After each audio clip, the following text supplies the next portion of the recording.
Klausimieji būna dviejų rūšių, ne? Be klausiamo žodžio. Kai tiesiog klausime, pavyzdžiui, are you tired? Ar esi pavargusi? Tai tu man gali atsakyti tik tai taip arba ne. Yes, I am. No, I'm not. Tai vat, mes taip ir pradedam su tavim dažniausiai, kad aš, žinai, ten kažkokių klausimėlių tau užduodu ir tu taip pratinėsi vat atsakyti.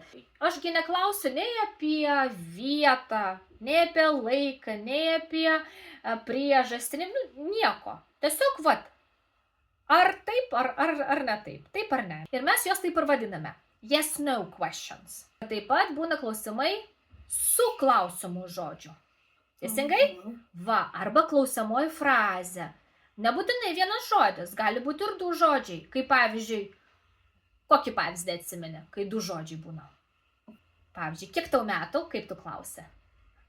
How Old. Yes, how old are you? Tai va, jau du žodžiai.